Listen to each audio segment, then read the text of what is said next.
Hi hello friends, ಎಲ್ರಿಗೂ ನಮಸ್ಕಾರ. Sumitra Gowda YouTube ಚಾನಲ್ಗೆ ನಿಮ್ಮೆಲ್ಲರಿಗೂ ಪ್ರೀತಿಯ ಸ್ವಾಗತ. ಇವತ್ತು ತುಂಬ ರುಚಿಕರವಾದ ಪೆಪ್ಪರ್ ಚಿಕನ್ನ ಯಾವ ರೀತಿ ಮಾಡೋದು ಅಂತ ತೋರಿಸ್ಕೊಡ್ತೀನಿ. ಚಿಕನ್ ಇಷ್ಟಪಡದಿರೋರು ಕೂಡ ತುಂಬ ಇಷ್ಟಪಟ್ಟು ತಿಂತಾರೆ. ಈ ಥರ ಪೆಪ್ಪರ್ ಚಿಕನ್ನ ಮಾಡಿ ನೋಡಿ, ನಿಮ್ಮ ಮನೇಲಿ ಎಲ್ಲರೂ ಕೂಡ ತುಂಬ ಇಷ್ಟಪಟ್ಟು ತಿಂತಾರೆ, ಹಾಗೆ ತುಂಬ ರುಚಿಯಾಗಿರುತ್ತೆ. ಈ ಪೆಪ್ಪರ್ ಚಿಕನ್ ಮಾಡಲಿಕ್ಕೆ ಏನೇನು ಬೇಕು ಅಂತ ಮೊದಲು ನೋಡ್ಕೊಳ್ಳೋಣ ಬನ್ನಿ.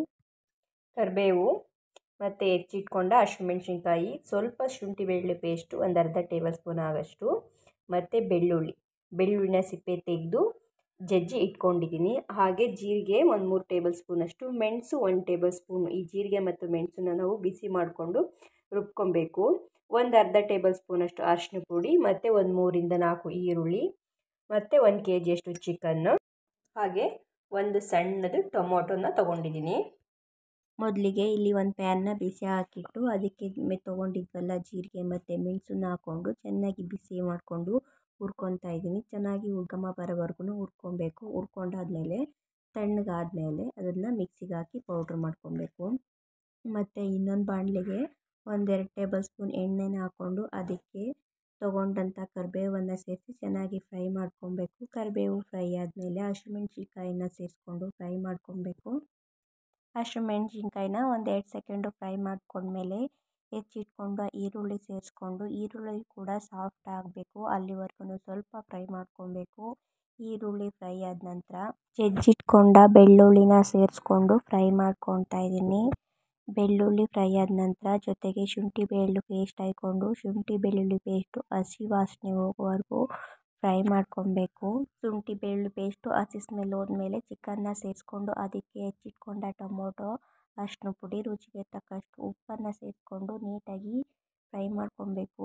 ಚಿಕನ್ ಬೇಯೋದಕ್ಕೋಸ್ಕರ ನಾವಿಲ್ಲಿ ಯಾವುದೇ ರೀತಿ ಎಕ್ಸ್ಟ್ರಾ ನೀರನ್ನು ಸೇರಿಸ್ಕೋಬಾರ್ದು.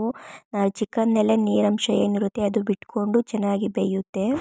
ಚಿಕನ್ನೆಲ್ಲ ನೀಟಾಗಿ ಮಿಕ್ಸ್ ಮಾಡಿಕೊಂಡು ಒಂದು ಲಿಡ್ನ ಕ್ಲೋಸ್ ಮಾಡಿ ಐ ಫ್ಲೇಮಲ್ಲೇ ಒಂದು 1/4 ಗಂಟೆ ಬಿಟ್ಬಿಡೋಣ. ಅಷ್ಟರಲ್ಲಿ ಚಿಕನ್ನಲ್ಲಿರೋ ನೀರೆಲ್ಲ ನೀಟಾಗಿ ಬಿಟ್ಕೊಳ್ಳುತ್ತೆ. ನೋಡ್ತಾ ಇರ್ಬೋದು ನೀವು ಇಲ್ಲಿ ಚಿಕನಲ್ಲಿ ಎಷ್ಟು ನೀರು ಬಿಟ್ಕೊಂಡಿದೆ ಅಂತೇಳಿ. ಆಲ್ರೆಡಿ ಚಿಕನ್ನು 50% ಬೆಂದಿದೆ. ಈ ಬಿಟ್ಟಿರೋ ನೀರು ಎಲ್ಲ ನೀಟಾಗಿ ಸುಂಡ್ಕೊಬೇಕು. ಅಲ್ಲಿವರೆಗೂ ಮತ್ತೆ ಒಂದು ಮೀಡಿಯಮ್ ಫ್ಲೇಮಲ್ಲಿ ಒಂದು 10 ನಿಮಿಷ ಅಥವಾ ಒಂದು 20 ನಿಮಿಷ ಬಿಟ್ಟರೆ ನೀರೆಲ್ಲ ನೀಟಾಗಿ ಸುಂಡಿ ಚಿಕನ್ನು ಫುಲ್ಲು ಒಂದು 100% ಎಲ್ಲ ನೀಟಾಗಿ ಬೆಂದು ರೆಡಿ ಆಗುತ್ತೆ. ನೀರು ಹಾಕಿ ಬೇಯಿಸಿ ಪೆಪ್ಪರ್ ಚಿಕನ್ನ ಮಾಡೋಕ್ಕಿಂತ ಈ ಥರ ಎಣ್ಣೆಯಲ್ಲೇ ಚೆನ್ನಾಗಿ ನೀರು ಬಿಟ್ಕೊಂಡು ಬೆಂದಿರೋ ಥರ ಪೆಪ್ಪರ್ ಚಿಕನ್ನ ಮಾಡಿದ್ರೆ ತುಂಬಾ ಟೇಸ್ಟಿಯಾಗಿರುತ್ತೆ. ಈಗ ನೋಡಿ ನೀವು ಚಿಕನ್ನೆಲ್ಲ ಒಂದು 3/4% ನೀರೆಲ್ಲ ಹೀರ್ಕೊಂಡಿದೆ. ಈಗ ನಾನು ಅದಕ್ಕೆ ರುಬ್ಬಿಟ್ಕೊಂಡ ಜೀರಿಗೆ ಮೆಣಸು ಪೌಡ್ರನ್ನ ಸೇರಿಸ್ಕೊಂಡು ಅದ್ರ ಜೊತೆಗೆ ಸ್ವಲ್ಪ ಕೊತ್ತಂಬರಿ ಸೇರಿಸ್ಕೊಂಡು ನೀಟಾಗಿ ಮಿಕ್ಸ್ ಮಾಡ್ಕೊತಾ ಇದ್ದೀನಿ.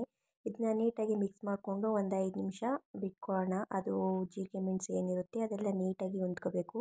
ಮೀಡಿಯಮ್ ಫ್ಲೇಮಲ್ಲೇ ಒಂದು 5 ನಿಮಿಷ ಅದನ್ನು ಬಿಟ್ಟು ಬೇಯಿಸ್ಕೊಂಡ್ರೆ ಬಿಸಿ ಬಿಸಿ ಪೆಪ್ಪರ್ ಚಿಕನ್ ರೆಡಿ ಆಗುತ್ತೆ. ಮಳೆ ಟೈಮಲ್ಲಿ ಜಿಡಿ ಟೈಮಲ್ಲಿ ಈ ಥರ ಬಿಸಿ ಬಿಸಿ ಖಾರವಾಗಿ ಪೆಪ್ಪರ್ ಚಿಕನ್ ಮಾಡಿಕೊಂಡ್ರೆ ತಿಂದರೆ ತುಂಬಾ ಚೆನ್ನಾಗಿರುತ್ತೆ.